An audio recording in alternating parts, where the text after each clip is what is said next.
Ready? Yes. Right. There's a fine line when calling yourself an American. It takes pride, determination, and love for your country. However, this is not the case with everyone. Many people are born in the United States every single day. Some are born illegally from other countries, either trying to give their children a better future or better themselves. There are also people born of different races, such as whites, blacks, Asians, Hispanics, and even Middle Easterners. But no matter what your race is, everyone shares the same rights under the law of the United States, as long as you're a legal citizen. Under the 14th Amendment, it states that all persons born in the United States are legal citizens. As a result of this amendment of the United States Constitution, it plays a huge factor when making decisions about government interaction with some of the most dangerous terrorists that are born in the United States. And today I'm going to share with you the problems when deciding these controversies, as well as how you can solve them, or how we can solve them. On September 30th, 2011, news had broke that the President of the United States had ordered to kill a U.S. citizen. This citizen was not an ordinary American.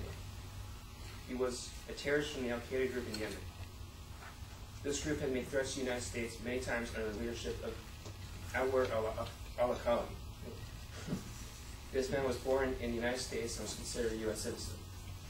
But his actions as a terrorist against the United States ruined his rights as a U.S. citizen. He was killed without due process or a trial. So as a U.S. citizen, this kind of looks like he was killed as a violation of the U.S. Constitution. However, a memorandum was drafted by the lawyers in the Office of Legal Counsel, David Barron and Martin Lederman. In this memorandum, the legal analysis concluded that Mr. Awlaki could be killed if it was not feasible to capture him. Awlaki and Al-Qaeda posed a significant threat to the Americans. The Yemen authorities were unable or unwilling to stop him. Awlaki was a radical Islamic cleric and high-ranking member of Al-Qaeda, and was a 40-year-old American citizen born in New Mexico. In their findings, Mr. Barron and Lederman discovered that there was a great possibility that Awlaki has some part in masterminding attacks in the United States, such as the 2009 Christmas Day bombing, or underwear bombing, the other bomb plots against the United States October, Times Square bomber, 3 of the cronies that he hired for the 9/11 hijacking, Fort Hood shooting, which shot soldiers on the base, and the Detroit airline bombing. All of these were cases in which he ordered his cronies to bomb. Through the years, the United States has had similar cases. An example of such a case is the United States versus Timothy McVeigh. In this case, Timothy was a natural-born citizen in the United States, and on April 19, 1995, Timothy committed a catastrophic incident, killing more than 160 people with a bomb weighing 6,000 pounds. This case ties into the Awlaki killing because it was such a huge event that many Americans watched and experienced the incident that the government had to take action and try Timothy since he was in the United States. With the Awlaki killing, it was a similar circumstance, but the only difference was that Awlaki was in a different country committing these catastrophes. Awlaki can be an example of committing treason to his country, giving the government affirmative action to kill him without due process. The actions that were used against Awlaki on September 30th, 2011 were unconstitutional because they violated 3 of the amendments of the United States Constitution, which were the 5th, 8th, and 14th Amendment. In most circumstances, this would be true. However, in the case of Awlaki, it was deemed to be okay for the government to kill him because he was a homegrown terrorist who was involved in many attacks against the United States. In the 5th Amendment, it states that a person is protected against abuse of the government and illegal procedure. This would be true in the example of Timothy McVeigh versus the United States case, because Timothy was not a terrorist and was captured in the United States. For the Awlaki case, the rules seem to be different due to the fact that he was not in the United States to be tried for his actions. You could think about what would happen if you crossed the border from California to Mexico. Once you step across the line, the rules are not quite the same. You have to go through the laws of Mexico to be convicted for anything. If Awlaki was in the United States, he would have gone through the due process system. In the Eighth Amendment, it states that it prohibits the federal government from imposing cruel and unusual punishment. If you were to look at the critics who believe that Alaki shouldn't have been targeted because he was a U.S. citizen, but as a member of a hostile group at war with the United States, then he deserves no more consideration than any of his crimes. An example of a similar occasion was the 1942 case of Nazi settlers, including one U.S. citizen, Herbert Hans Humph. This man had snuck into the United States with a German submarine with 7 other Germans aboard. Their plan was to bring enough explosives to strike the fear in the American people and ruin industrial production. Herbert was a U.S. citizen. He went to the U.S. when he was just a little boy, and he earned his citizenship through his father's naturalization.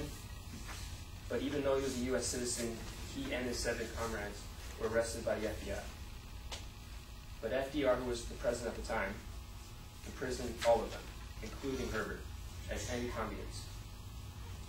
They were all tried for running a military commission.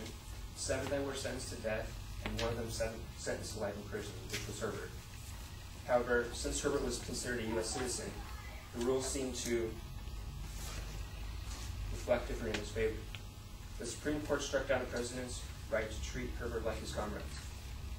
This was an example of the United States Constitution at work when convict resides in America. When trying to balance the rights and freedoms of citizens in the United States, we must first consider the different circumstances involving the individual and their case. Every case should be based on the laws of the land. If not, then you would have to rewrite the Constitution of Peace every single case. This would make the Constitution useless, and you'd have uncontrolled chaos. In the Alaki assassination, there was no specific law pertaining to a specific case in our Constitution containing terrorism. So it was hard for the President of the United States to make the decision to assassinate him. And on September 19, 2011, the President of the United States came out to the press and discussed that Alaki had been killed by a drone in Yemen. He stated that it was a major blow to the Al-Qaeda organization and affiliates. He further stated that the death of Alaki marked another milestone to end the terror in the world. So when looking at the difference between regular U.S. citizens rather than a terrorist citizen, there can be change in the Constitution, but only when there is a significant threat to many innocent Americans. An example of freedom of speech, which is listed at the First Amendment of the United States Constitution, can relate to an argument to the fact that it can be restricted upon certain circumstances. Brandenburg versus Ohio, which is a case that speech can be restricted when it advocates imminent lawful activity and produces that activity.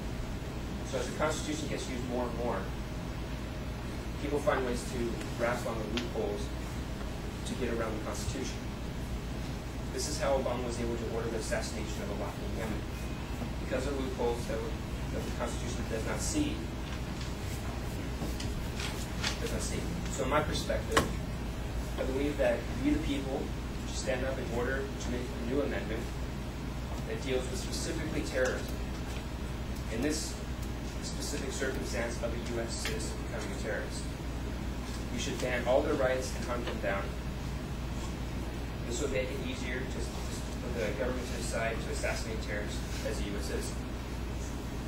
In closing the argument about Alaki being killed even though he was a U.S. citizen, it is important to remember that he was not going to back down from his terror as the leader of the most dangerous terrorist organization called Al-Qaeda.